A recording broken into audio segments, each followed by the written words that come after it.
Selamat pagi Bapak, Ibu, dan anak-anak. Selamat pagi. Terima kasih untuk kesempatan saat ini Bapak, Ibu, dan para siswa dapat meluangkan waktu memenuhi undangan yang kami sampaikan terkait dengan tugas saya sebagai calon guru penggerak berkaitan dengan pemenuhan kegiatan untuk identifikasi pemetaan aset lingkungan sekolah.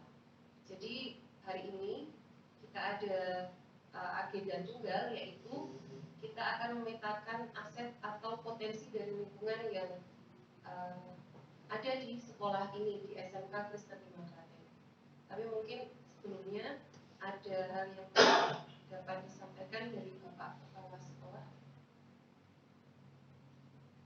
Sambutan atau mungkin arahan terkait dengan hal ini. Terima kasih Bu Trisha, Ibu dan Bapak yang saya hormati, dan juga anak-anakku.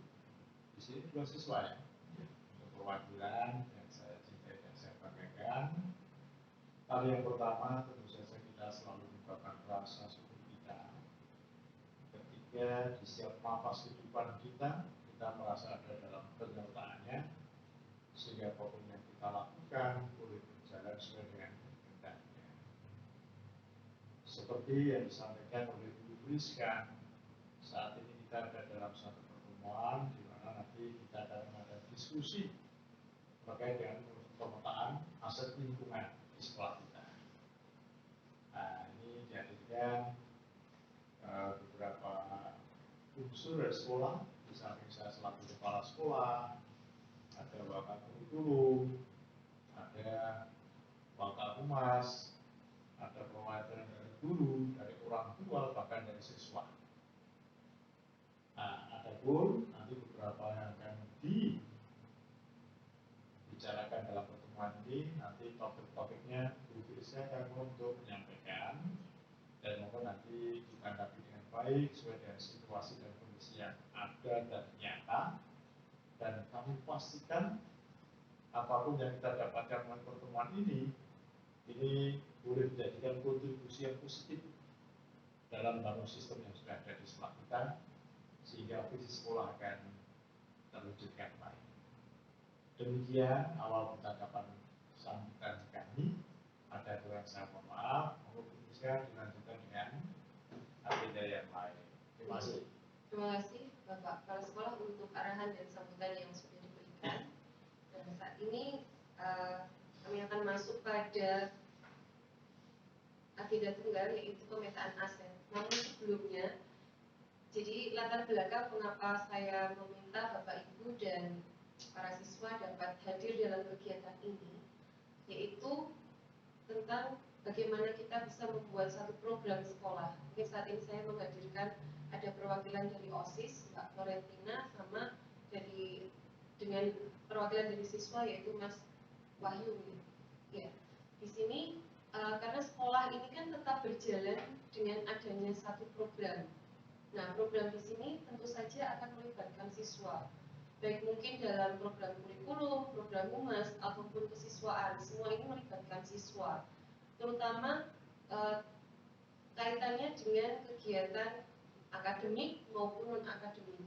Nah, program yang disusun ini tentunya harus berpatokan pada aset yang kita punya atau potensi yang dipunya dari sekolah. Walaupun dulu perkembangan sebelum masa-masa ini, dulu itu sering kita kenal dengan yang namanya SWOT. Nah, SWOT ini, analisis SWOT ini berpatokan pada strength, weaknesses, kemudian opportunity dan treatment. Nah, di sini ada kata weakness, artinya weakness itu kelemahan. Berarti di situ masih disoroti kelemahan. Namun pada era sekarang ini lebih kita lebih digiring untuk memandang aset atau potensi yang kita miliki. Kalau nama kerennya sekarang adalah SWOT. SWOT di sini di guru penggerak sendiri mungkin tidak mengenal nanti yang namanya SWOT, tapi lebih mengenal yang namanya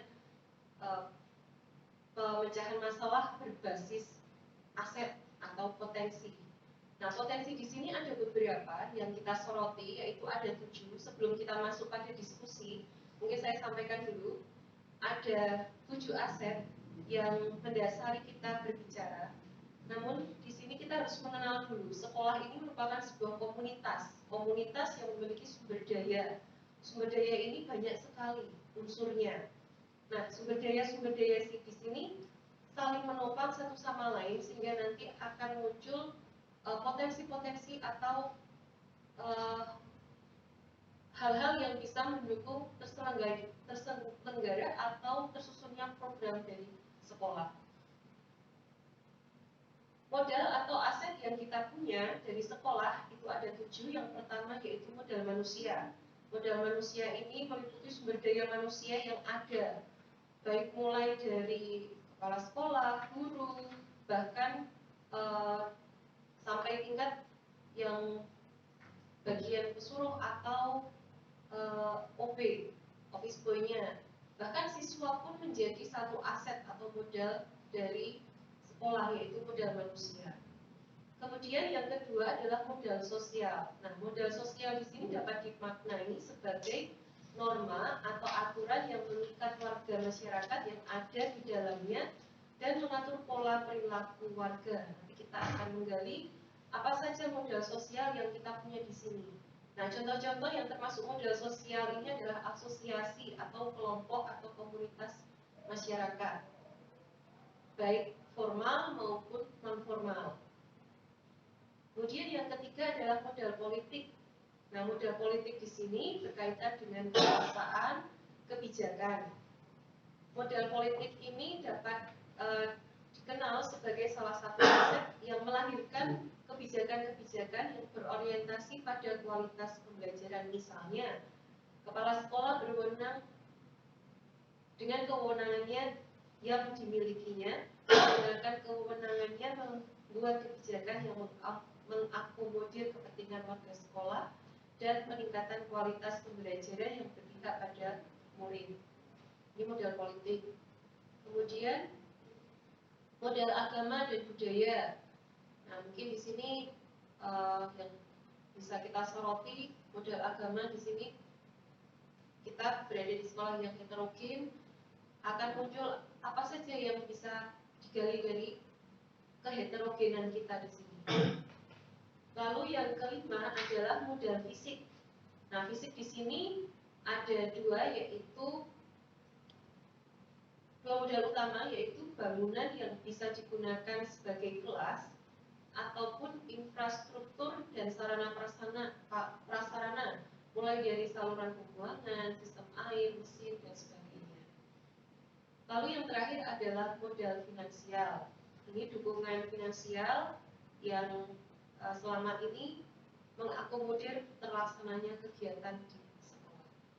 Ini mungkin bisa saya sampaikan pengantar apa saja aset yang akan kita soroti. Nah, nanti saya meminta Bapak Ibu dan anak-anak di sini dapat menyampaikan menurut panjenengan semua modal-modal yang sudah saya sampaikan atau aset-aset yang tadi saya sampaikan ini mencakup apa saja, dengan tujuan dari yang sudah ada ini bisa kita kembangkan untuk menyusun satu program yang berpihak kepada murid. Artinya berpihak kepada murid adalah memfasilitasi kebutuhan dan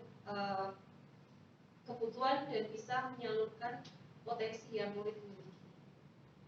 Baik, akan kita mulai diskusi saat ini. Yang pertama, modal yang akan kita soroti adalah modal manusia. Modal manusia yang kita miliki saat ini mungkin kita bisa menyorotinya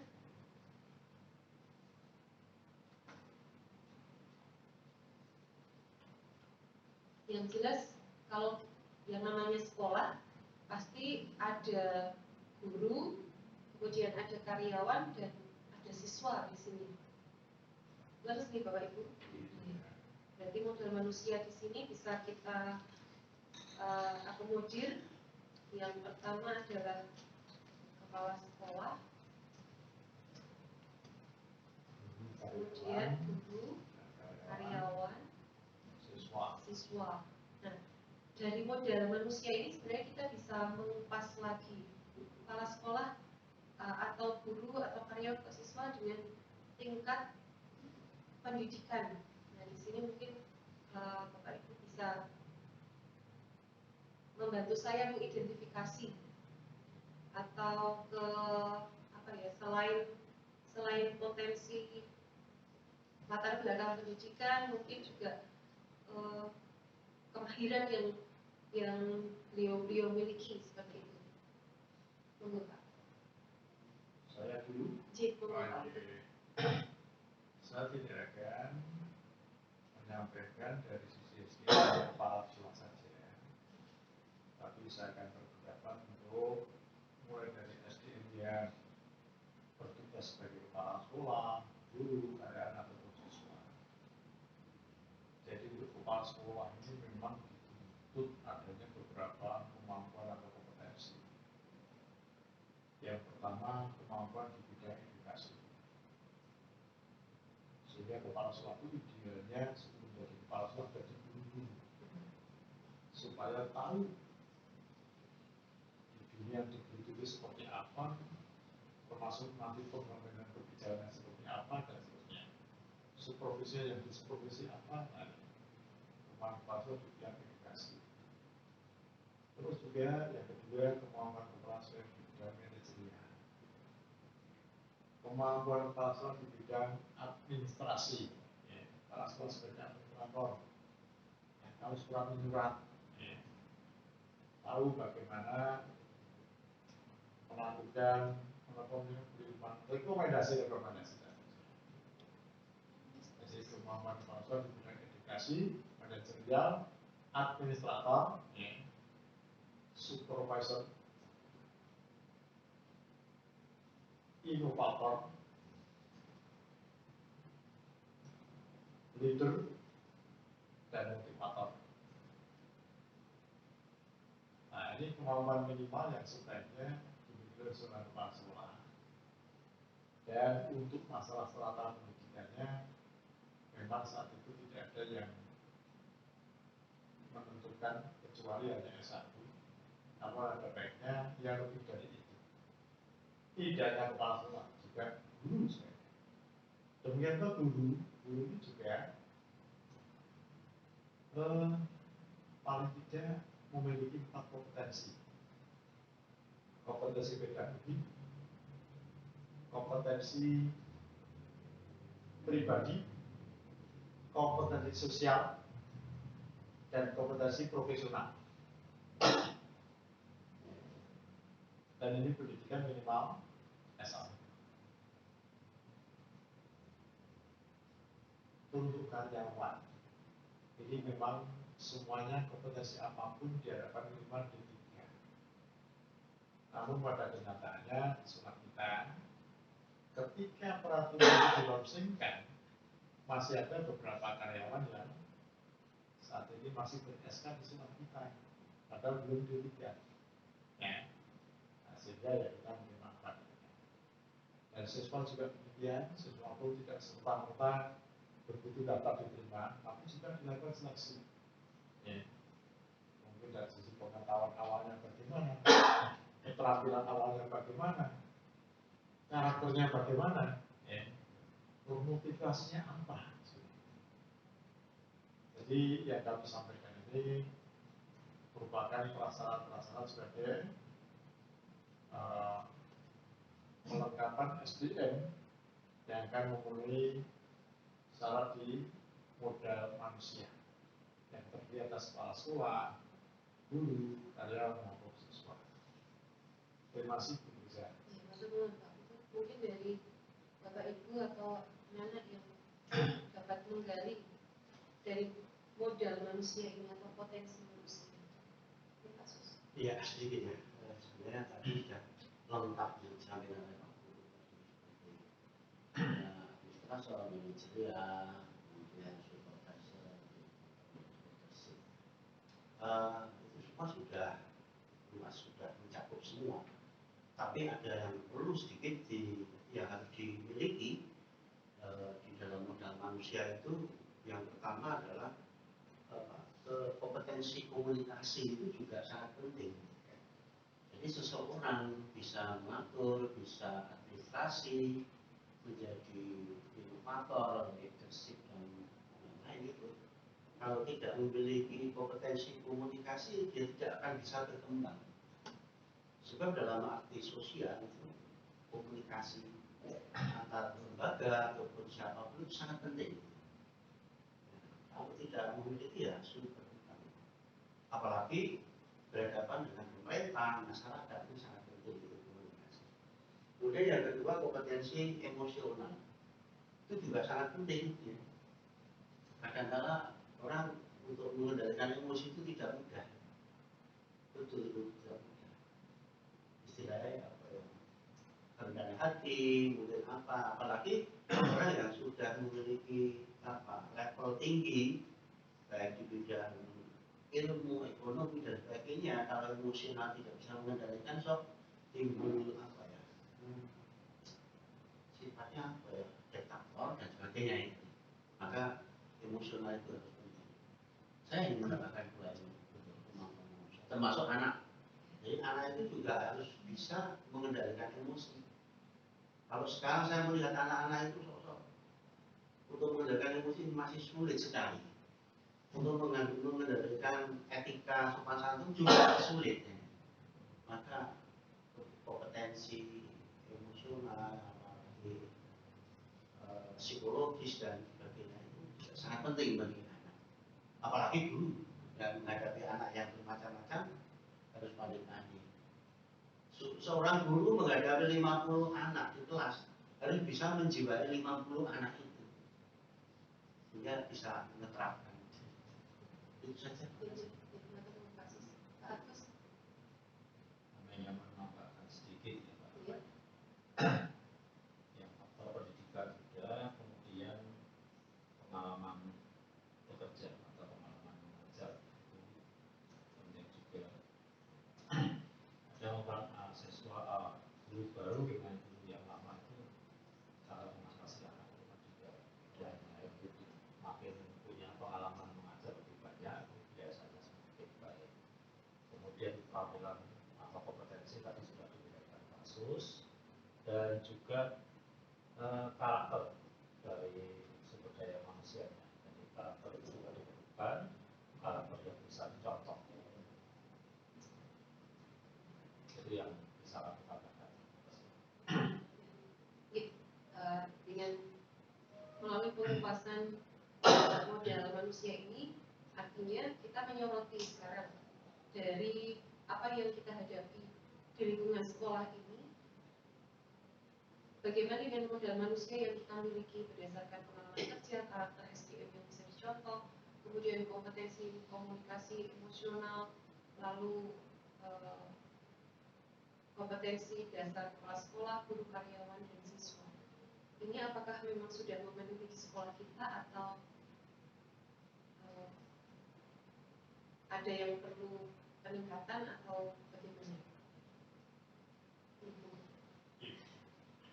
Sekolah tetap berupaya untuk menyesuaikan dengan tuntutan perkembangan di dunia pendidikan. Sebagai contoh, ternyata kompetensi kepala sekolah itu tidak hanya cukup di apa kita tuliskan di situ.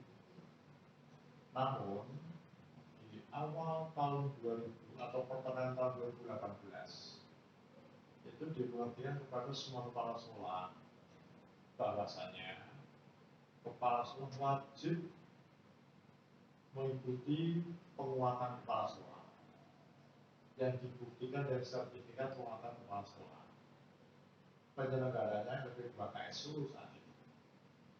Maka bentuk-bentuk kepala sekolah dari semua strata itu mendaftarkan ke sana dengan harapan supaya punya kompetensi bersertifikatnya. Ya. Nah, akhirnya juga diakui dengan sertifikat memang. Nah, sekarang juga demikian, ada tuntutan lagi.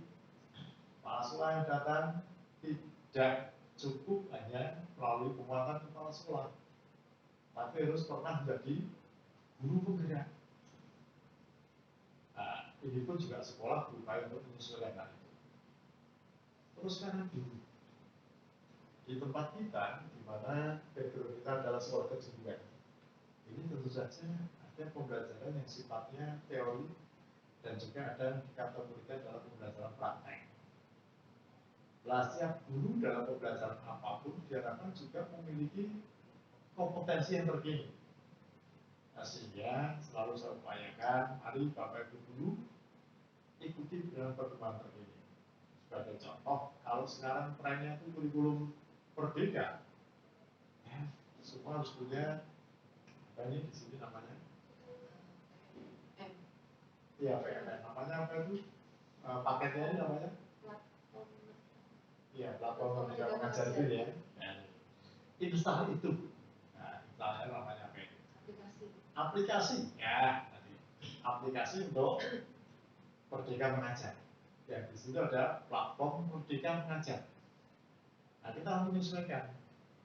Syukur lebih dari itu ketika kita baru S1 itu S2 itu tidak ada jeleknya.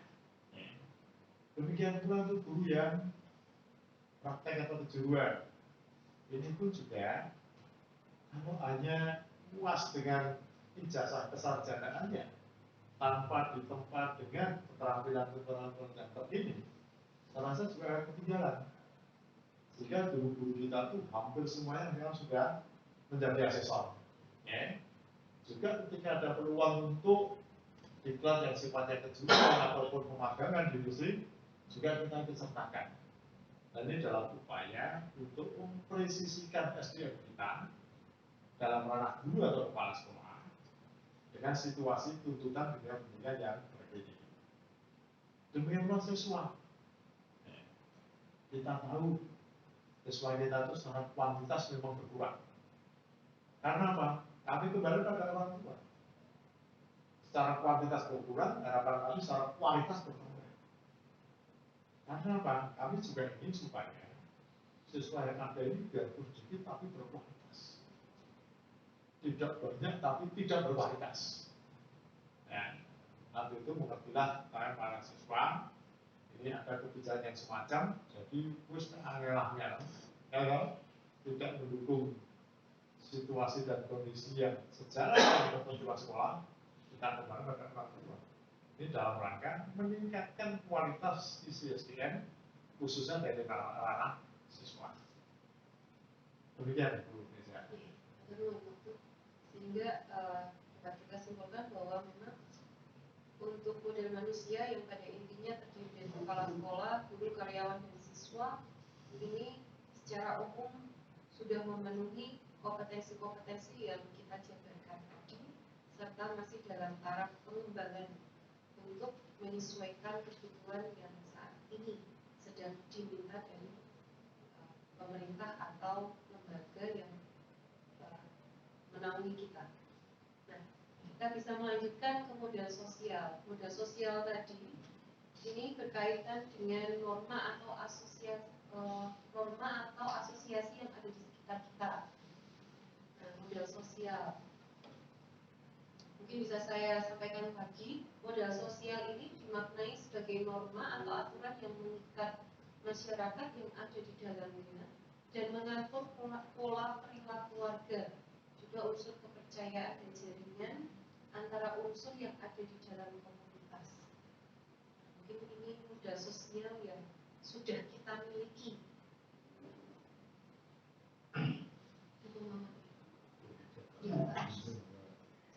Saya kira modal sosial itu sudah ada sesuai dengan adat dan budaya. Budaya Jawa ini kan sudah tampak sehingga membangun karakter yang baik. Kita sudah dengar karakter orang Jawa itu baik. Nah, kemudian budaya Jawa ini juga baik. Itulah yang mendukung dengan perilaku sosial dari anak-anak, guru, dan karyawan dan kepala sekolah. Jadi kami sebagai titik berat bahwa adat dan budaya ini sudah membawa kita ke hal yang baik untuk pengembangan sekolah.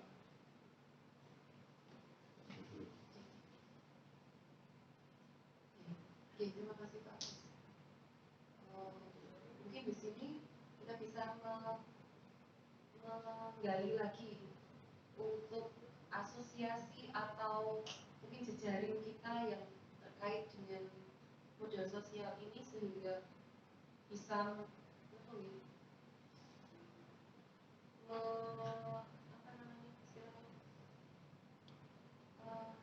menggali lagi potensi-potensi ini. Mungkin kalau modal sosial bisa kita soroti dari jejaring kita dengan industri, Iya, dengan kearifan lokal. Itu Pak. Iya, masih. Jadi pada hakikatnya manusia kan makhluk sosial, termasuk di antara kita. Dalam skup kecil, secara geografis kita itu bagian dari masyarakat RT 25. Sehingga apapun yang terjadi, maka kita harus melaksanakan kewajiban kita. Tidak hanya menerima hak kita sebagai bagian dari masyarakat RT 25. Dan kita sudah terlibat di dalamnya. Sebagai contoh, untuk iuran bulanan, kita juga secara aktif di dalamnya. Ada kegiatan-kegiatan sosial 17-an, kegiatan yang lain, kita juga ikut diundang. Dan puji Tuhan, saya juga bisa menghadirinya. Ada gotong royong, ada senam pagi ibu-ibu dan seterusnya, kita juga dilibatkan di dalamnya. Bahkan pernah pelaksanaan senam juga di halaman kita. Diakhiri diamalkan bersama dan lain. Dalam skup yang lebih luas, kita juga menjalin jejaring dengan input maupun output kita. Inputnya itu siapa? Itu adalah sekolah-sekolah menjadi kantong-kantong pensuplai siswa baru di sekolah kita. Dan itu kita petakan, kalau negeri saja ada 3 kecamatan besar yang menjadi pensuplai untuk siswa baru di sekolah kita, di antara kecamatan Kemalang, Manisunggo, dan Karangnongko. Itu ada 8 SMP negeri. Ya. Nah, kalau kita hitung dari semuanya, itu saya rasa ada sekitar 30 lebih SMP ya, dan sudah kita petakan, yaitu jadi supaya atau anak-anaknya banyak yang ada di sekolah-sekolah kita. Nah, ini pun juga kita jadi besar. Kita berupaya untuk banyak terlibat dalam kegiatan-kegiatan mereka dalam batasan tertentu. Sebagai contoh ada acara ulang tahun, kita juga diundang. Ya. Besok tanggal 19 ada acara wisuda di SMP Negeri 1 Pemalang. Kita juga diundang untuk mengambil gambar hidup dari anak-anak yang akan diwisuda di sana atau syuting. Ya. Tempo hari juga kita diundang di salah satu SMP untuk mengadakan kerjasama dalam perbaikan sepeda motor atau servis gratis sepeda motor. Dan puji Tuhan boleh berjalan dengan baik. Tahun yang lalu kita diminta oleh masyarakat di daerah Merapi untuk melakukan penghijauan di sana. Dan secara rutin melalui Bapak Wakabupes, Pak Sus, ini juga kami melakukan kegiatan sosial yang berupa dropping air. Sudah beberapa kali ini. Khususnya ketika saudara-saudara kita di atas, di daerah Merapi, di pasar dan sekitarnya, itu kekurangan air saat itu. Namun sekarang mungkin sudah surplus kan, ya, karena ada banyak akses air yang bisa dipakai sana. Nah, ini dari sisi input atau menjalin komunikasi sosial dengan masyarakat. Dari sisi output juga demikian. Kita berusaha menjadikan anak-anak kita sebagai outcome. Apakah di perguruan tinggi ataukah di industri. Kita punya berapa industri, Pak Sus? Sudah ada di rekanan kita? Lebih dari 7. Lebih dari 70-an. Nah, di samping itu juga kita sering diundang ke beberapa perguruan tinggi. Oleh karena anak-anak kita ada di sana, di antaranya sudah sekian tahun ini Indonesia atau Pak Agus yang mengurus mewakili sekolah untuk ke UNS. Tempoh hari juga saya diundang ke Sanata Dharma, ke UKRIN, ke UNJ dan seterusnya. Nah, ini bagian dari kegiatan-kegiatan dalam ranah sosial yang sudah dilaksanakan sekolah. Di luar itu sebenarnya juga masih banyak. Terima kasih. Bisa saya tambahkan, kalau saya yang menambahkan sedikit saja. Kegiatan sosial kita yang sudah terlaksana secara rutin itu adalah pembagian sembako ke warga sekitar saat Natal dan juga saat kegiatan Program Beres itu pasti kita sudah rutin untuk membagikan sedikit untuk membantu warga sekitar. Segitu Bu Bisa. Ya, jadi kalau kita merasakan aset sosial di sekolah kita itu sudah bagus. Ya, kalau kita melihat itu dengan rata-rata bagus sekali. Jadi hubungan antara sekolah dengan masyarakat, hubungan sekolah dengan industri, hubungan sekolah dengan lembaga-lembaga pemerintah, ini sudah bagus sekali. Termasuk masyarakat sekitar tadi sudah disampaikan oleh Bapak Gubernur. Ya, jadi secara internal hubungan kita dengan guru karyawan dan semua bagus sekali. Seperti ada orang tua, keluarga yang meninggal, kita memberi kontribusi, ya. Kita sama melihat, ikut berbela sungkawa, dan malah membantu sedikit seadanya. Termasuk juga di antara guru karyawan, dengan adanya arisan setiap 2 bulan sekali atau 1 bulan sekali. Itu juga merupakan kotak sosial silaturahmi yang baik. Itu merupakan kekuatan kita.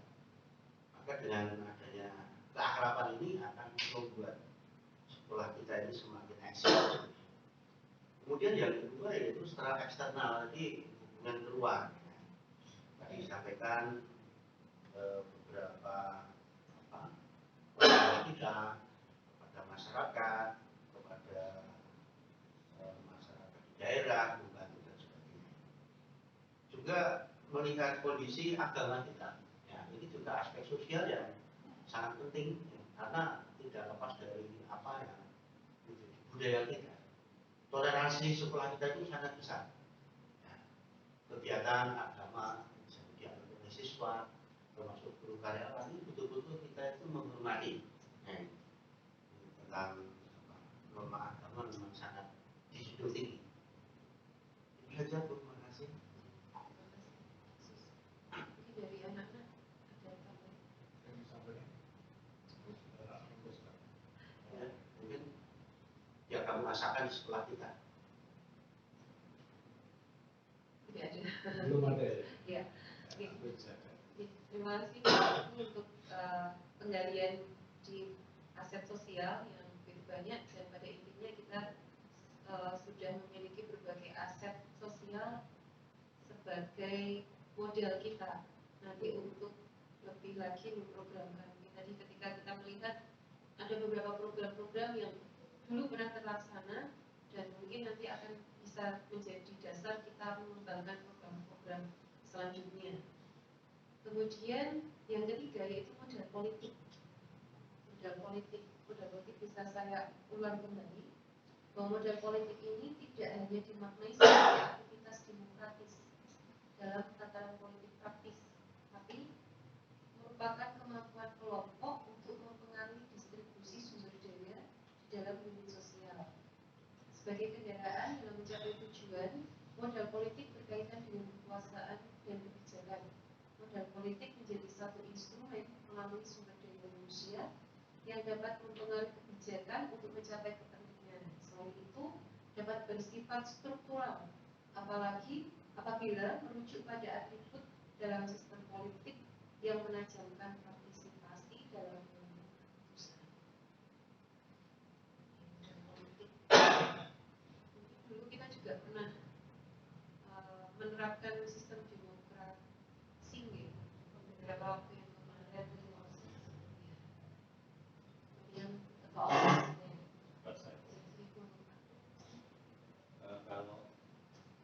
kalau pendapat saya, modal politik itu sama saja dengan partner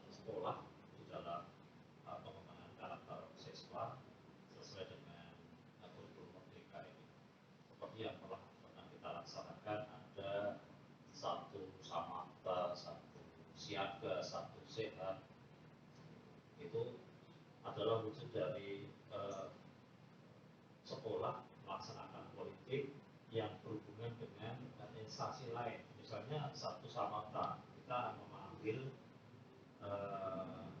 pelatih dari Kodim.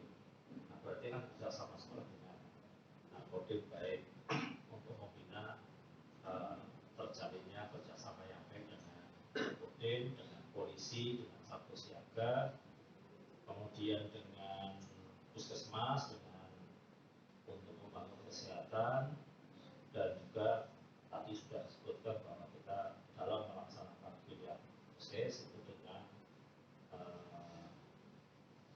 apa istilahnya, dengan sistem politik ya, ya seperti demokrasi itu dari saya. Jadi kalau tujuan politik itu kalau saya boleh matur itu adalah suatu strategi untuk mencapai tujuan yang diinginkan.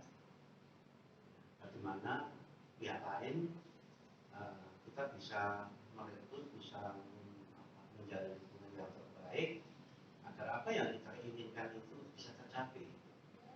Seperti yang dilakukan di sekolah kita, dari sekolah memberikan strategi bagaimana anak membayar sekolah yang seharusnya 1 tahun itu 12 bulan, yang disuruh membayar 10 bulan. Ini kan suatu strategi bagaimana masyarakat itu bisa tertarik. Oh, nyatanya yang kono kok murah gitu. Tidak hanya memperhitungkan keuangan, istilah kasarannya boleh duit, boleh kandidat, tapi juga pelayanan ini menjadi bagian dari kita.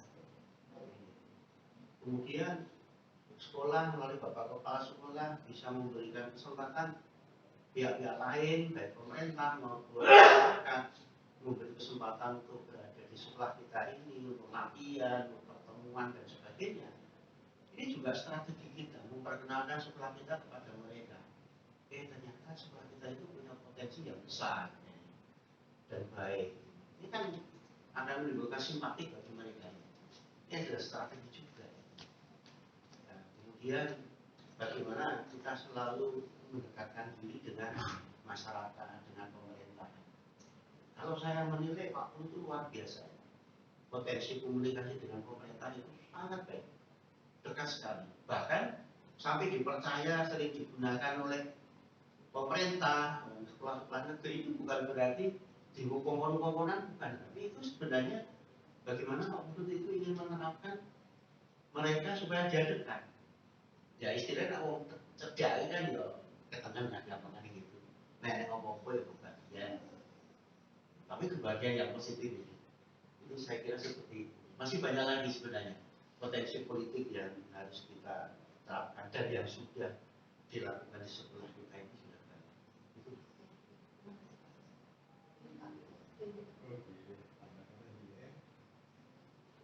Modal politik ini menambahkan dari dengan Pak Susah. Satu strategi itu mendapatkan formulasi terbaik yang dibentuk secara demokratis.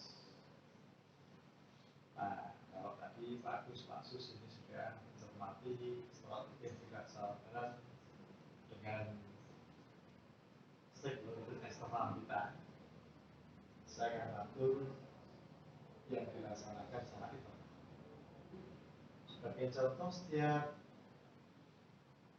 menjelang akhir tahun, kelas 12 ini dilaksanakan pustaka. Di situ ada checklist di mana setiap sekolah akan menentukan paket-paket pilihan. Dan tentu saja ini tidak berdasarkan diri pada otoritas kepala sekolah, tapi kita menemukan semua K3 dan kita berikan bekal dengan paket-paket yang ada, dan disitulah demokrasi kita wujudkan. Ketika jurusan A pilih paket 1, alasannya apa? Dan seterusnya. Kita upayakan paket yang dipilih adalah paket yang meminimalkan masalah sesuai dengan situasi dan kondisi, dan tentu saja matching dengan kemampuan siswa yang akan diuji. Nah, sehingga melalui musyawarah akhirnya kita bermufakat untuk mendapatkan formulasi yang terbaik. Nah, ini saya mencermati bagian dari pelaksanaan politik yang dilaksanakan di sekolah kita dengan model demokrasi. Kalau kita berbicara kebijakan itu muncul ketika setelah kita dihadapkan pada beberapa solusi, ternyata mungkin tidak ada yang muncul yang terbaik. Dan ketika kita akan bersolusi, ternyata ada beberapa yang tidak bisa memenuhi syarat untuk diambil kesimpulan. Nah, sehingga muncullah otoritas kepala sekolah. Sehingga kalau orang bertanya pada saya, bagaimana pendapat Bapak tentang kepala sekolah yang otoriter? Ya, otorisasi kepala sekolah itu harus ada, tapi dilaksanakan pada saat yang tepat. Sebagai contoh misalnya, ada satu jurusan dengan rencana anggaran sudah minim di akhir tahun, dia harus praktek dengan dua kompetensi, pemelasan dan juga overhaul misalnya. Overhaul sementara butuh bahan baku BBM, pemelasan butuh elektroda, namun dibutuhkan semuanya baik, tapi otoritas kepala sekolah akan melakukan pengamatan dulu. Ketika di sekolah kita banyak potongan-potongan elektroda yang tidak bermanfaat dan disapu, nah baru di sini muncul otoritas kepala sekolah dengan kebijakan. Ini sebaiknya untuk beli bensin dulu, sementara elektroda menggunakan bahan-bahan yang sudah ada. Disambung-sambung kan bisa itu.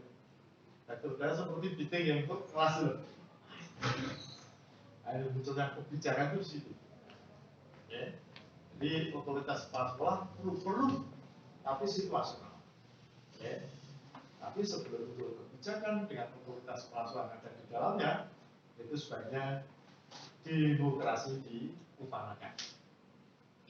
Demikian Bu Firsa pendapat kami. Pak Ibras, selamat datang. Terima kasih Pak Ibras sudah bergabung dengan kami. Ini kita sudah masuk di politik. Kemudian mungkin bisa kita lanjutkan untuk penggalian modal agama dan budaya. Untuk modal agama dan budaya, mungkin bisa saya ulangi kembali.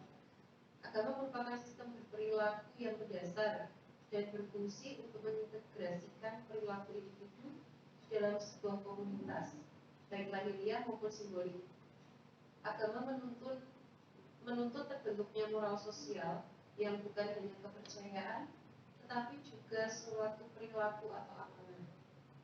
Nah, identifikasi atau pemetaan modal budaya dan agama merupakan langkah penting untuk melihat keberadaan kegiatan dan ritual kebudayaan dan keagamaan dalam suatu komunitas, termasuk kelembagaan dan tokoh-tokoh penting yang berperan langsung dan tidak langsung di dalamnya.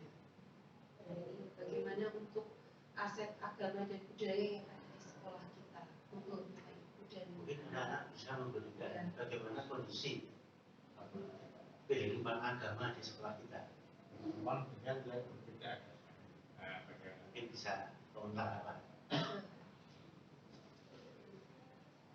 Kehidupan agama, toleransinya bagaimana, kehidupan pelayanannya bagaimana, mungkin bisa memberikan komentar.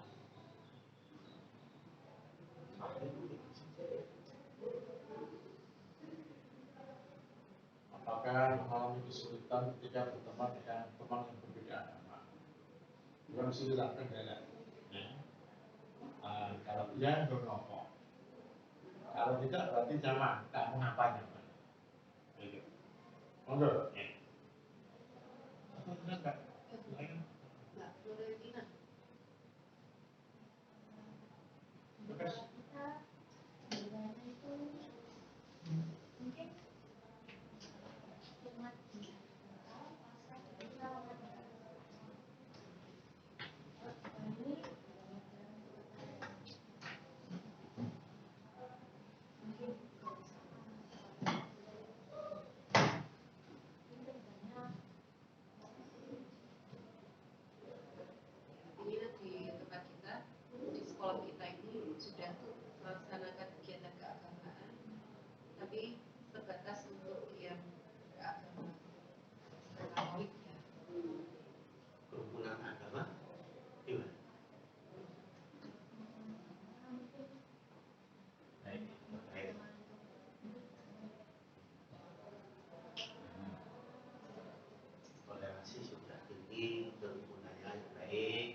kegiatan agama Kristen seperti Paskah, Natal itu harus dilaksanakan. Tetapi untuk agama yang lain, yang mayoritas Islam misalnya, ada mungkin dalam waktu tertentu ada ngaji bersama, ya.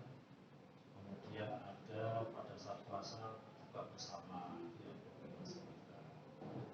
Kemudian ada kegiatan-kegiatan lain yang mungkin perlu diadakan. Nah, kemudian untuk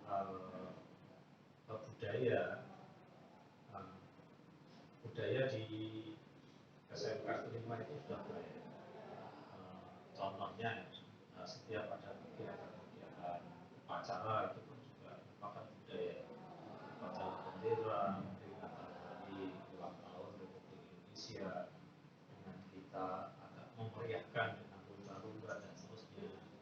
Pada saat hari Kartini atau hari tertentu untuk berpakaian adat,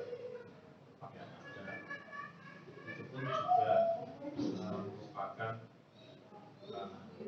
modal budaya yang dilaksanakan di sekolah kita.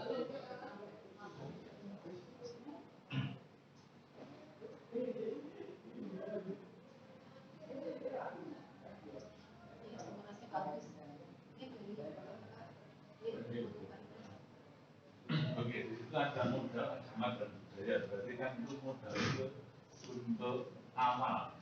Jadi kalau saya itu berarti di dalam 4 agama di sekolah itu pengajaran sudah bagus, dikarenakan apa? Anak-anak sudah toleransinya tinggi. Jadi merupakan modal itu berarti di dalam pembelajaran beragama di sekolah kita sudah bagus, berhasil, karena antar anak yang berbeda agama itu bisa toleransi yang begitu baik. Kemudian budaya-budaya itu juga sama, sehingga jadi modal ke disiplin.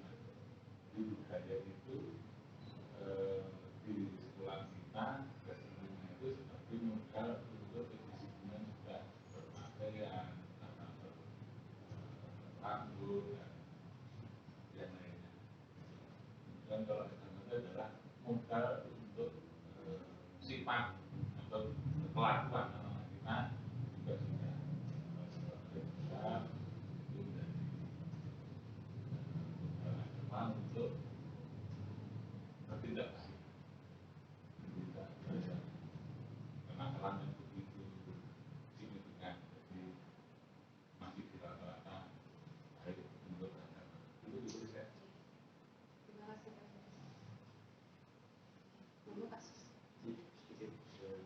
Budaya yang sifatnya religius, ya. Saya menekankan budaya religius ini di sekolah kita cukup bagus, ya. Antara lain setiap ada peringatan-peringatan keagamaan, sekolah kita memasang spanduk mengucapkan selamat, merayakan ibadah, merayakan dalam agama. Kemudian juga saat-saat puasa juga kita memberikan ucapan selamat, bahkan toleransinya juga tinggi. Masuk sekolahnya juga menyesuaikan bagi yang berpuasa, tidak jadwalnya tidak terlalu lama, waktu yang bersenang. Juga adanya sering menghadiri undangan-undangan yang sifatnya mungkin ada halal bihalal dan sebagainya. Termasuk di lingkungan kita ketika ada halal bihalal biasanya bapak kepala sekolah itu hadir diundang. Ini juga merupakan hubungan yang baik dengan masyarakat terkait dengan dan mereka juga mengatakan agama Kristen juga ajaran Kristen baik. Jadi tidak menimbulkan kesenjangan atau gap di antara kepercayaan mereka. Itu.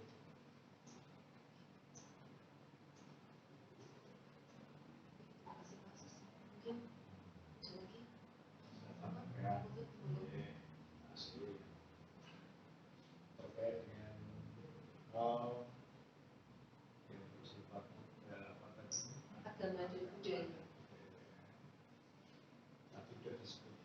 sekolah kita itu ada 4 pembelajaran pendidikan agama kita layakkan.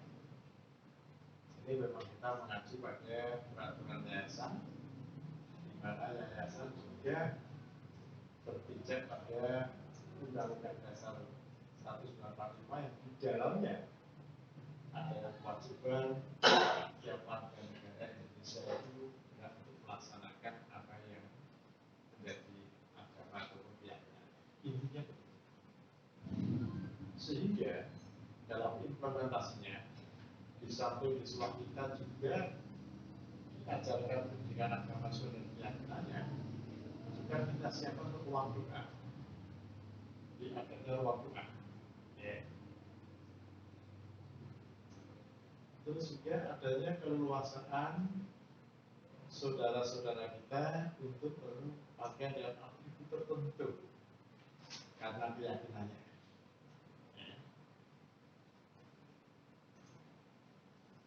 Demikian pula kita juga tidak lagi ketika berkunjung ke tempat-tempat tertentu yang mungkin berbeda agama dan kita. Sebagai contoh, tahun lalu kita berkunjung ke pondok pesantren Sunan Kalijaga.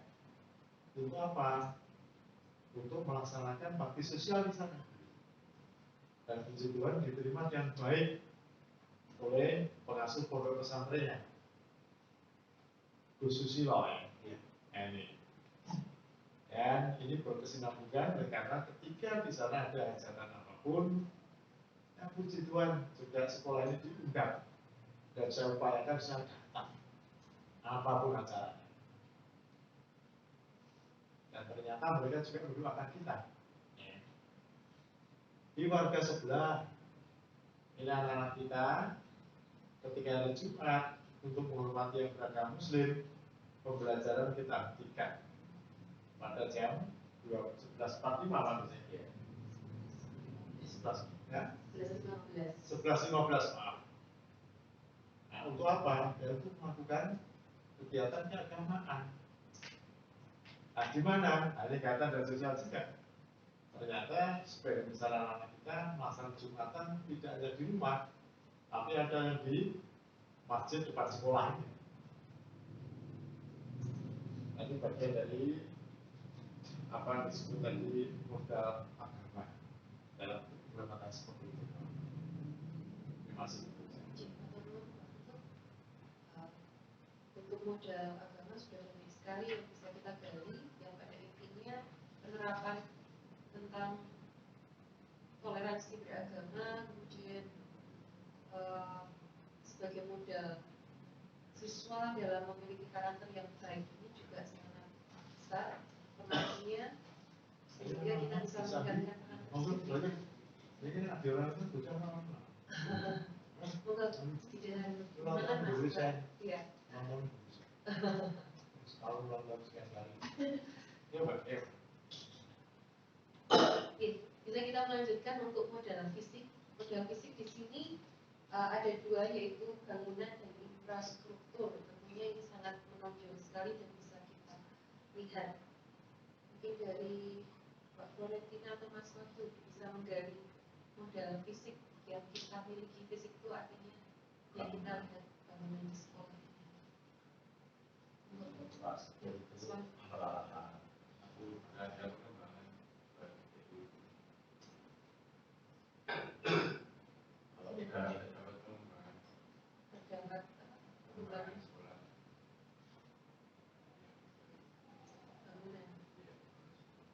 Bagaimana dengan sekolah lain?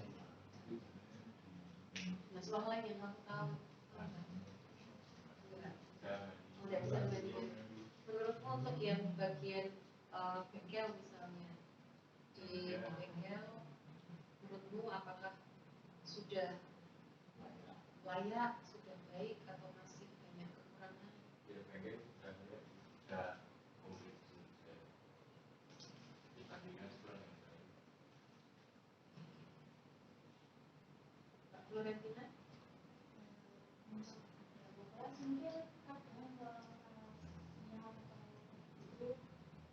Apanya kalau ada bisa mungkin bisa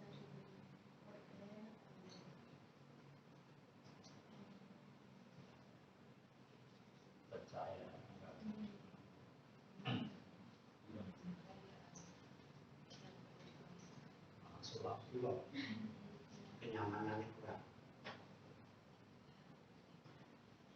Mungkin dari saya ya untuk fisik dan infrastruktur ini memang kalau kita lihat di sekolah kita sudah cukup memadai, bahkan sudah berstandar.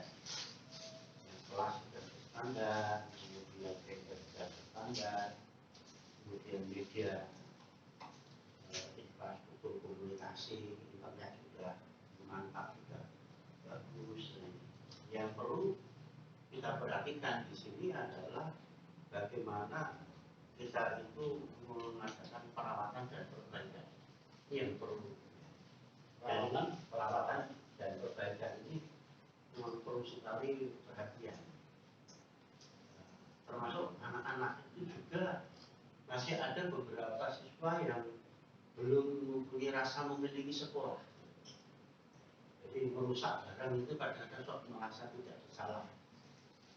Kursi kadang-kadang tidak apa-apa dibolehkan, tidur karena patah.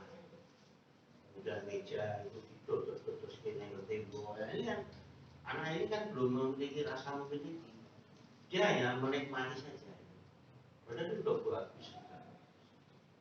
Termasuk mengapa di tiap-tiap kelas itu sampai tidak dipasang LCD. Itu sebenarnya karena itu. Kalau sekolah sebenarnya mampu. Ya, masang LCD tidak semua itu mampu. Tapi mengapa ini tidak ada? Karena anak-anak kebanyakan itu budaya ini budaya yang rusak. Wong pakai tongkat, kadang-kadang dilempari pakai kertas, penuh. Tapi gimana kipas ini tidak bisa berputar karena penuh dengan kertas, akhirnya terbakar. Ini yang perlu budaya yang perlu diubah ini. Nah sekarang bagaimana kita itu membuat anak itu memiliki rasa memiliki dan sadar bahwa aset ini adalah aset untuk kemajuan kita. Ini yang perlu kita tanamkan ke anak. Jadi kalau secara fisik infrastruktur di sekolah kita itu juga bahkan sampai mengapa internet itu sampai di mana-mana ya, ada yang belum terjangkau. Mengapa kok tidak diberi ya, di tempat-tempat tertentu? Karena ya ini rasa memiliki, rasa merawat, kemudian rasa memperbaiki tidak ada. Rusak ya. Bahkan saya melihat itu di belakang itu ada genset itu nongol di belakang TKJ itu masih ada itu beberapa tahun itu saya lihat tertutupi genset itu masih bisa dipakai. Termasuk kursi-kursi itu hampir setiap hari ada yang rusak. Maka tentang aset dari fisik ya, kemudian infrastruktur ya, itu sudah. Nah kemudian untuk seperti pernah dibicarakan di sekolah, beberapa sekolah ini memang ada beberapa sertifikat yang belum. Nah ini yang belum atas nama yayasan ini yang menghambat, ya, menghambat adanya bantuan dari pemerintah. Kalau itu memang sudah berubah menjadi milik aset yayasan, tidak atas nama pribadi, ini mungkin sekolah kita itu sudah maklum-maklum. Iya, masuk itu ruang 1 sampai 2 karena itu kan bisa dibuat 2 lantai. Tapi belum bisa, karena apa? Masih atas nama pribadi. Tapi yayasan sudah berusaha, belum selesai. Dan dananya juga tidak sedikit untuk mengubah status. Itu sedikit. Di situ tertulis modal, itu kayak renovasi di apa modal isi. Jadi kalau modal isi kita sudah dan yang lain sudah meninggalkan jalur di namanya fisik, kemudian jalan-jalannya juga sampai nanti kita juga punya alasan modal fisiknya itu kita ada. Intinya modal fisik itu tak gunanya, kemudian isinya juga kita sudah super lengkap, bahkan industri setiap yang ke sini itu sudah standar, sudah jadi alat kita standar, tentunya lengkap. kantor apa lengkapnya. Kemudian yang kurang cuma di saluran. Jadi instalasi air, instalasi listrik, instalasi itu mungkin perlu kemudian sama market sekolah ini. Kan saya menuju ke sana melihat market, lalu yang melihat-lihat, kamu gedung ke kantin kemana tuh? Jangan lihat itu. Itu market kita yang. Jadi kalau sementara mobil kita sudah bagus, sudah lengkap standar. Jadi bagus lengkap standar. Terima kasih.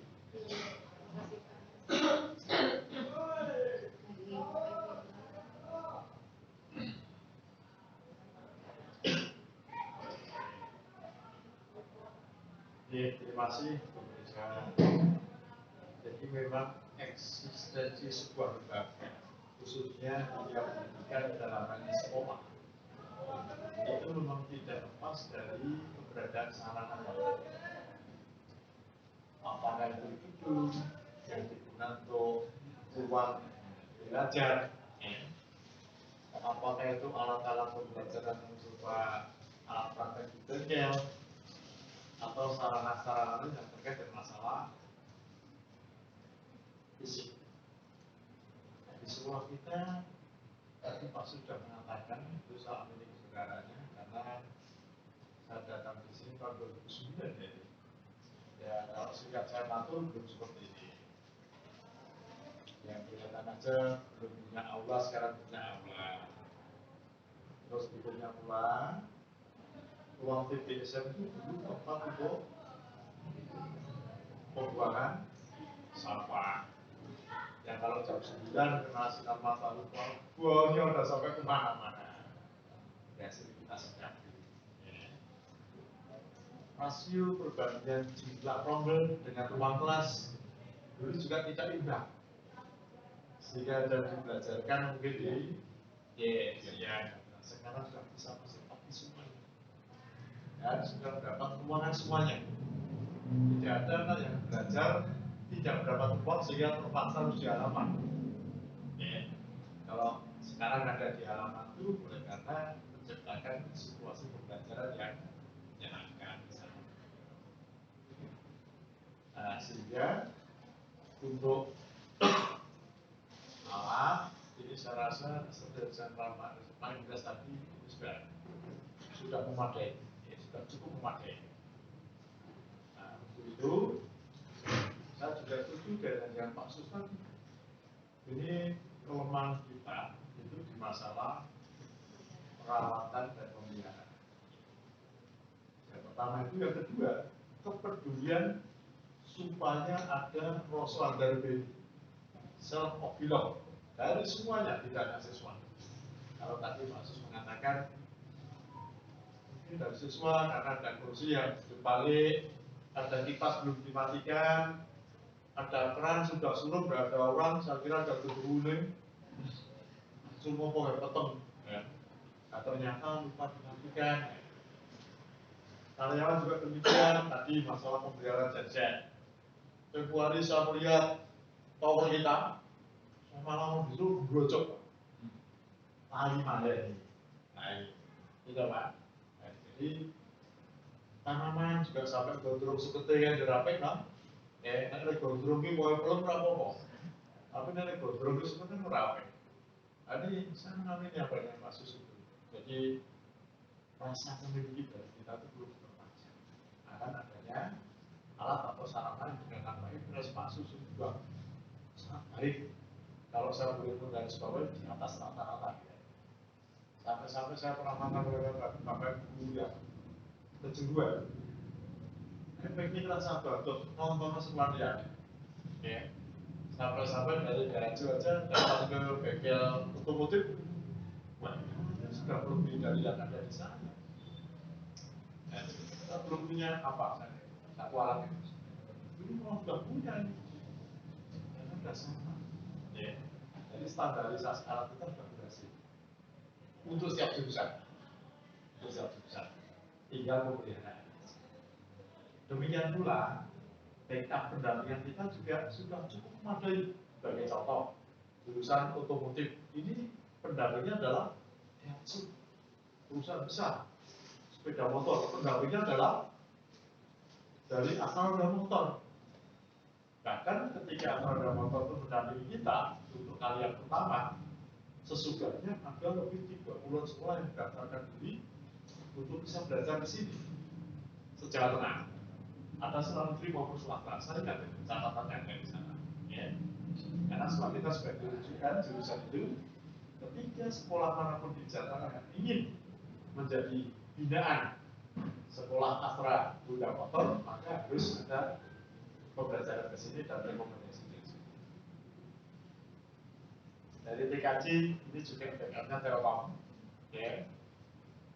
Dari Body Repair backupnya juga dari Pacific Repair Jakarta, yang setiap saat datang sini. Dari TAV ini kami harapkan monitoran nanti bisa segera mendarat di kita. Nah, ini luar biasa ini kita, ya. Masalah alat atau sarana luar biasa. Jadi saya rasa itu Bu. Pak Bram, selamat datang. Monggo Pak Bram, ini tujuannya mau dibawakan.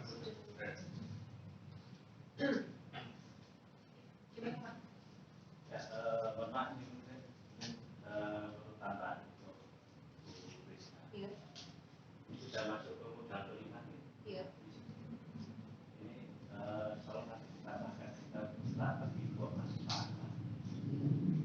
Misalnya tadi apa yang disampaikan tadi, mungkin sudah disampaikan. Misalnya untuk hal fisik dalam sarana masing-masing pusat kita akan strategi pemanfaatannya bagaimana. Dari tadi yang akan dipakai strategi pemanfaatan caranya. Tapi itu sudah masuk dalam politik, strategi pemenangan. Dan misalnya gini, dalam kita tadi modal fisik kan? Iya. Modal fisik tadi sudah disampaikan Bapak Kepala Sekolah untuk setiap jurusan sudah ada banyak perkembangan dan sudah standar, katakanlah bisa dikatakan sudah standar dari industri. Nah, dalam strategi pemanfaatannya bagaimana untuk ini tuh untuk pembelajaran yang bergerak pada muridnya itu bagaimana? Nah, kita harus ditambahkan di siklusnya. Dilakukannya nanti.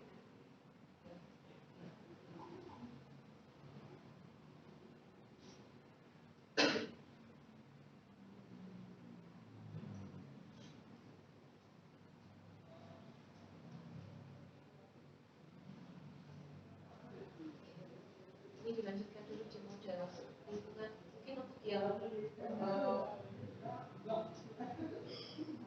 untuk model fisik mungkin ini dulu atau ada penambahan sama.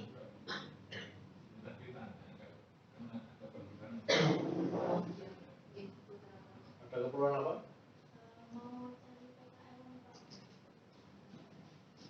Oh gitu. Bagaimana Bu Krisna izinkan? Saya nanti tidak bisa.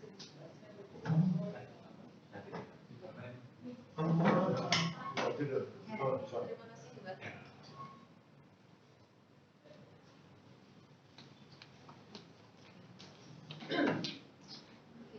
Bapak Ibu, kita melanjutkan untuk penggalian dari modal lingkungan atau alam yang ini nanti juga kita gali lagi bagaimana kita bisa menerapkannya dan memanfaatkannya untuk pembelajaran bagi siswa. Untuk modal lingkungan atau alam ini merupakan potensi yang belum diolah dan yang mempunyai nilai ekonomi yang tinggi dalam upaya pelestarian alam dan juga kenyamanan hidup. Modal lingkungan ini terdiri dari bumi, udara yang bersih, laut, taman, danau, sungai, tumbuhan, hewan, dan sebagainya. Tanah untuk berkebun, danau untuk beternak, atau hasil dari pohon kayu, buah, bambu, atau material bangunan yang bisa digunakan. Bagaimana untuk modal lingkungan dan alam yang ada di lingkungan sekolah kita.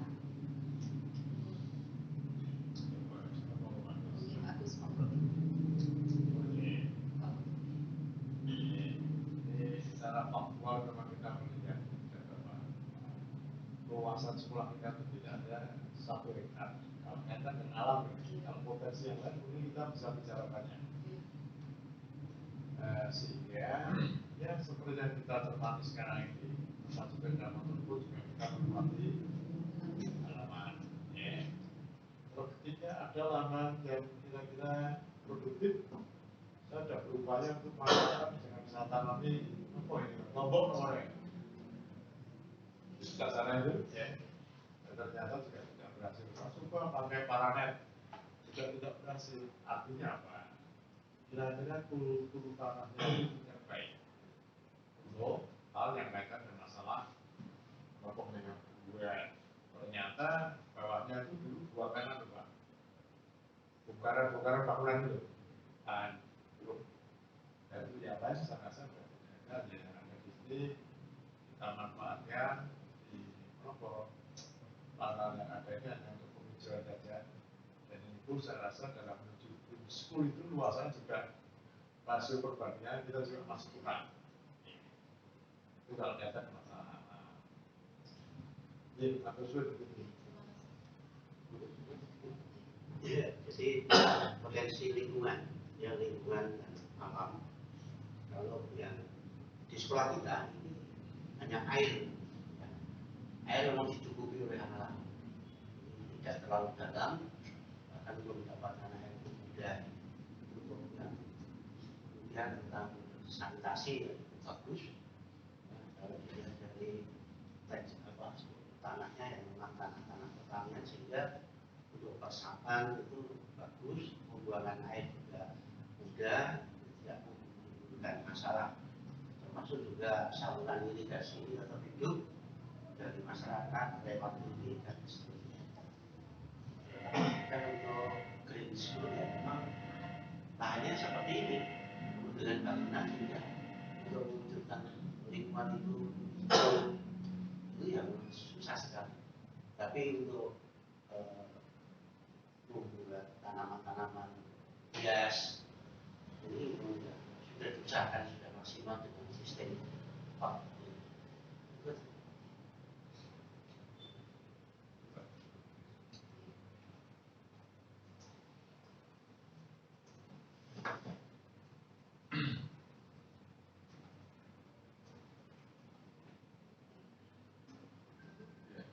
Sebetulnya memang lahan kita itu, cuman dari pihak manajemen sebenarnya sudah berusaha membuat penghijauan taman. Itu sebetulnya kalau untuk penerapan siswa belajar di luar itu sebenarnya sudah memungkinkan, cuman mungkin pemanfaatan belum maksimal. Jadi seperti di bawah ring itu yang ada cuma kita. Itu sebenarnya kalau untuk pembelajaran juga pasti penting, tidak memanfaat mana.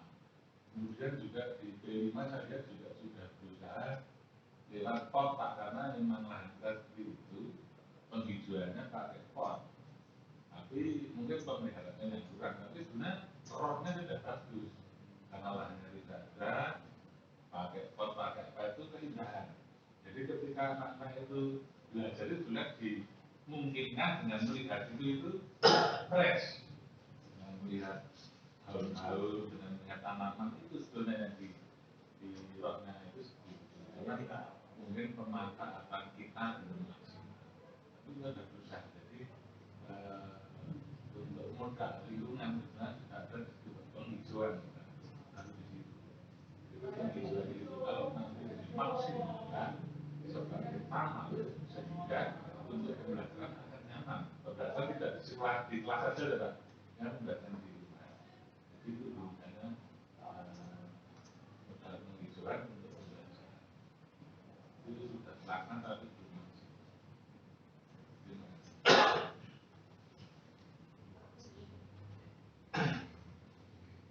Ya, kalau saya modal lingkungan alam kita itu jauh dari sumber bencana. Jadi tidak dekat dengan air yang sering banjir di lingkungan yang mudah banjir, kemudian jauh dari bencana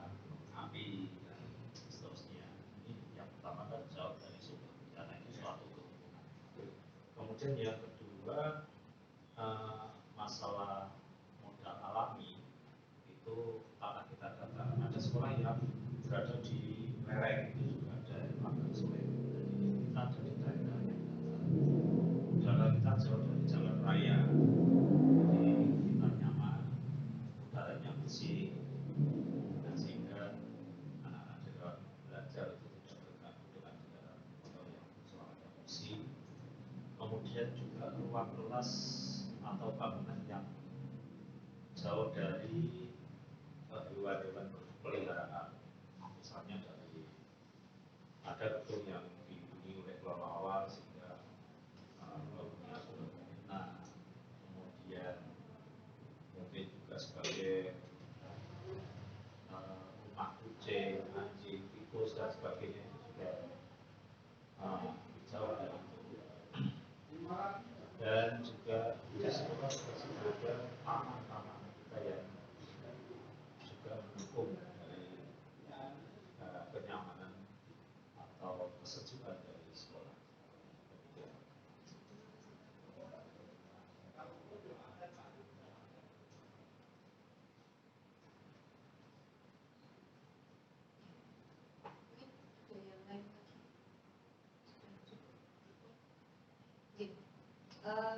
Untuk yang terakhir mungkin modal finansial. Modal finansial itu kan kaitan dengan keuangan. Dukungan keuangan yang dimiliki oleh komunitas yang dapat digunakan dalam pembiayaan proses pembangunan dan kegiatan sebuah komunitas. Nah, modal finansial bisa termasuk tabungan, investasi, pengurangan dan pendapatan pajak, hibah dan sebagainya. Termasuk pengetahuan tentang bagaimana menanam dan menjual saham di pasar, bagaimana menghasilkan uang dan membuat produk-produk yang bisa dijual.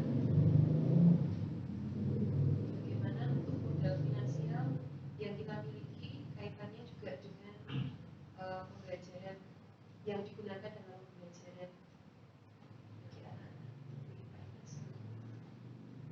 Mungkin modal finansial itu di KPR, jadi cuman belum maksimal. Jadi sebetulnya alat kita ketika alat yang canggih dan ibaratnya di pasaran juga tidak kalah, itu bisa menjadi modal finansial. Seperti misalnya di DKR kita buka bengkel yang dari luar untuk menjadikan sumber income, itu bisa untuk mendukung modal finansial. Cuman sementara kita finansial belum maksimal. Karena BSN katakanlah itu bisa misalnya buka bengkel, saya yakin laku. Misalnya dibuka bengkel dan untuk luar. Jadi alat modal finansial ini alat yang modern dan mengikuti perkembangan zaman bisa untuk mendukung modal finansial sebagai income tadi ya, untuk income sekolah itu salah satunya. Dan juga untuk pembelajaran. Tadi TKR sudah membuka atau Sudah berjalan tapi belum maksimal. jasa servis? Ya, jasa servis. BPB itu juga sudah bermaksimal. Itu termasuk modal finansial dan status kedua. Ya, kalau modal finansial di kita itu sudah lumayan baik. Misalnya ada BOS, APBN, ada BOSDA, merupakan finansial, kemudian juga ditambah dengan iuran orang tua siswa, kemudian ada beasiswa untuk siswa, beasiswa itu kan juga modal finansial, sehingga kegiatan pembelajaran itu berjalan dengan baik. Dan juga bisa dari setiap jurusan itu dengan membuka jasa servis. Ya. Tadi yang disebutkan Pak Indres baru 2 jurusan yang membuka jasa servis. Kemudian yang lainnya pasti bisa sebetulnya, seperti TKJ dengan membuka servis komputer, atau membuat servis audio video, televisi, kayak dan lain-lain.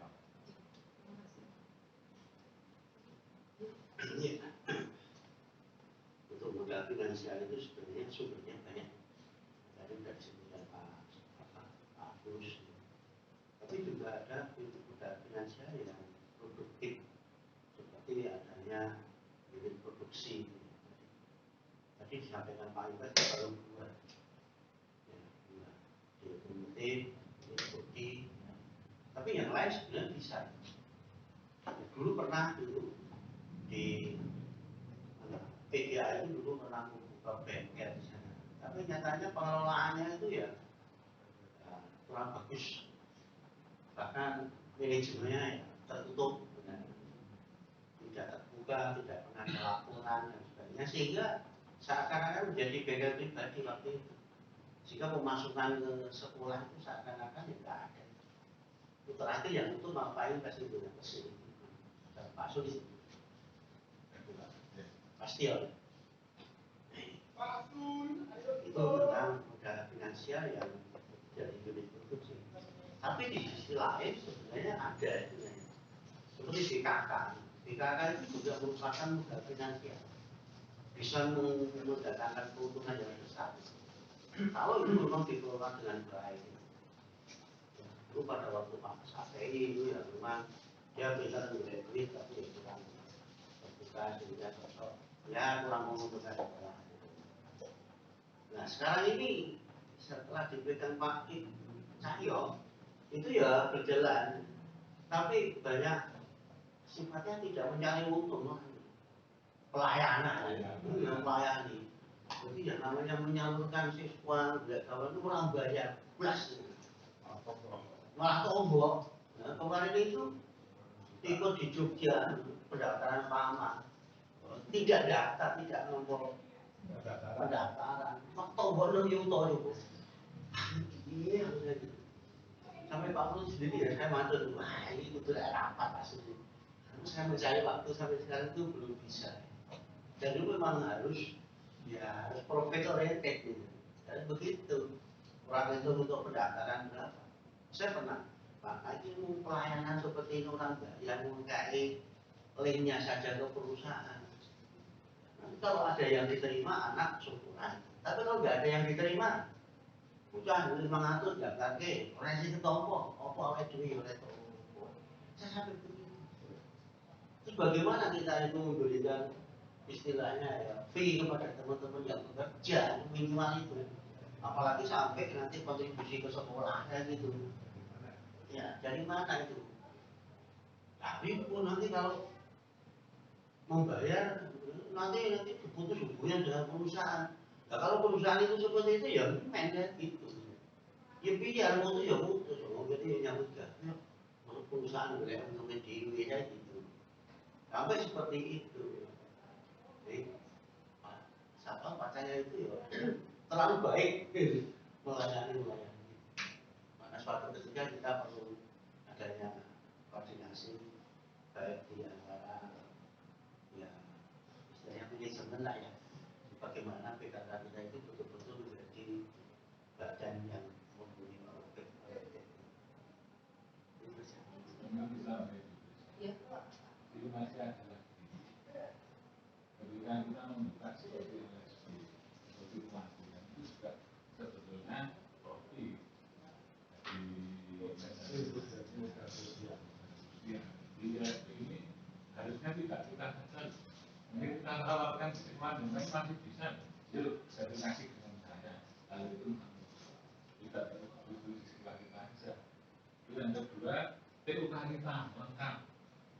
Misalnya dulu SMK Pelabuhan itu kan apa? Sekarang nggak pernah ke sini. Itu juga dulu TUK ini. Itu juga bisa. Jadi sebenarnya kita banyak sekali untuk finansial. Cuman tapi kita belum maksimal untuk pengembangan. Tapi itu juga modal. LSD, TUK, BKK itu yang mungkin kita umum. Karena kalau Bosda itu kan semua umum. Tapi kalau ini memang betul-betul dari nilai pengembangan sekolah. Jadi LSD, TUK, BKK itu yang mungkin bisa membantu untuk memaju. Itu.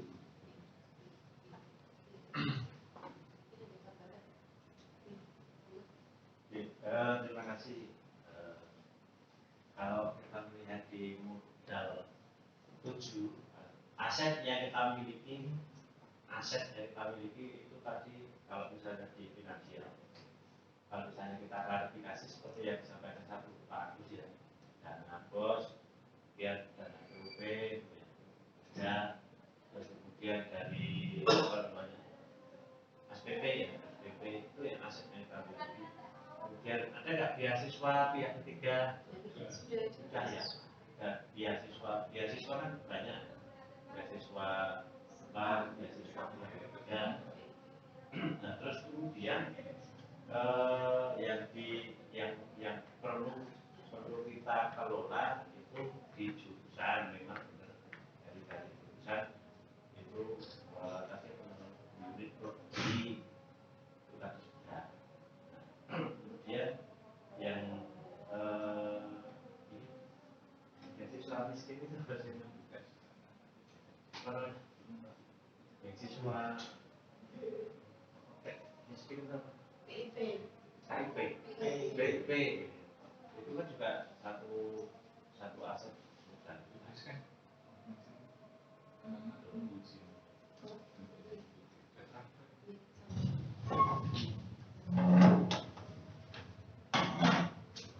Bisa saya tambahkan yang beasiswa pilihan itu ada dari KA, kemudian ada dari beasiswa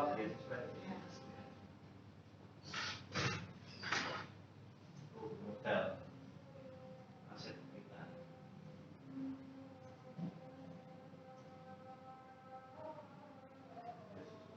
Kata PIP itu sama SM atau masjid BSN. dari gereja itu juga ada.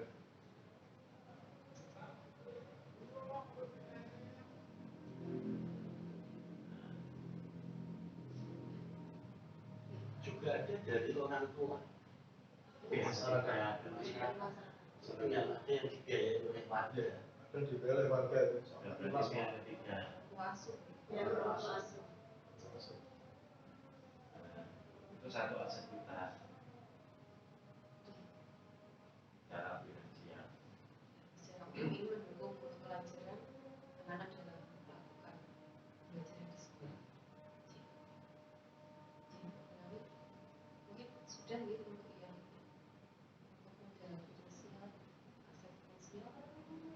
Saya rasa ini penggalian yang sudah kita lakukan yang sebenarnya ini juga menjadi modal kita untuk menyusun program-program sekolah baik dari bidang kurikulum, kesiswaan, bimas mungkin, dan juga untuk beberapa ex-guru sebenarnya ini juga bisa kita gunakan sebagai dasar. Dan finalisasinya atau kesimpulannya di sini dari modal manusia ini sebenarnya kita juga sudah memenuhi standar minimal semua, dimana tinggal kita meningkatkan lagi sesuai dengan kebutuhan kompetensi yang diminta pada zaman saat ini atau kebutuhan pendidikan saat ini, sehingga tidak tertinggal dari perkembangan zaman. Kemudian untuk modal sosial di sini sebenarnya kita juga sudah mempunyai jejaring yang luas sehingga ada relasi, ada hubungan yang baik dengan lingkungan sosial masyarakatan yang mendukung juga dalam kita melakukan pembelajaran.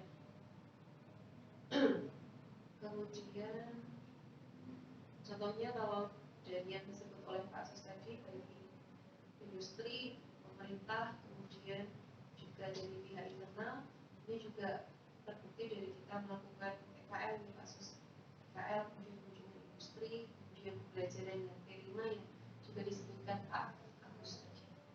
Kemudian modal politik ini tentang pengambilan kebijakan yang terkait dengan berbagai kebutuhan di sekolah kita. Ada banyak contoh yang sudah kita sebutkan tadi. Lalu untuk modal agama dan budaya berdasarkan sekolah kita yang memiliki atau mengakomodir 4 agama yang dianut oleh para siswa, ini juga menjadi satu modal besar bahwa anak-anak ini terlayani sesuai dengan agamanya masing-masing. Tinggal kita juga merawatnya sehingga anak-anak lebih punya karakter yang baik. Kemudian untuk modal fisik secara umum dalam perawatan dan perbaikan serta pemanfaatan secara optimal. Lingkungan dan alam ini juga satu modal yang bagus. Walaupun lahan kita terbatas, tetapi kita juga bisa merawatnya melalui penghijauan. Kemudian juga lokasi sekolah kita yang jauh dari sumber bencana, sehingga anak-anak dapat belajar dengan tenang. Dan yang terakhir, tentang modal finansial yang baru saja kita gali tadi. Ini nanti mungkin ini juga bisa menjadi catatan bagi sekolah bahwa kita punya modal yang sangat banyak, sehingga nanti program-program ini bisa terlaksana dengan baik. Mungkin ini yang bisa saya sampaikan dan saya rangkum dari pertemuan kita pada saat siang hari ini. Mungkin ada yang bisa ditambahkan dari Pak Putu? Dari beberapa yang kita cermati, mulai dari modal SDM sampai yang modal finansial, ini ada banyak yang bisa kita, ada banyak pembelajaran bagi kita. Jadi dari percakapan tadi, sekian persen putra sekolah kita itu ada di sana. Sehingga ke depan tentu saja dari apa menjadi kekurangan, mudah-mudahan nanti bisa kita perbaiki di sana. Sedikit pada modal yang terakhir, modal finansial. Ini bisa disimpulkan secara ringkas bahasanya modal finansial kita itu berasal dari satu pemerintah, ya kan? Yang berupa tadi bosda, bantuan-bantuan lain dari pemerintah yang berupa gedung revitalisasi belakang itu dari pemerintah ya. PIP dari masyarakat yang berupa SPP, termasuk juga dari gereja-gereja tadi. Terus dari industri, nah kita sudah diberikan sepeda motor dan sebagainya itu. Nah, yang terakhir itu saya mengambil alat apa nih ya? Sepeda acung ya Pak? Engine stand. Ya. Itu termasuk start. Juga ya. Jadi pemerintah nanti bisa ditambahkan bosda, PIP, bantuan-bantuan fisik yang lain. Nah,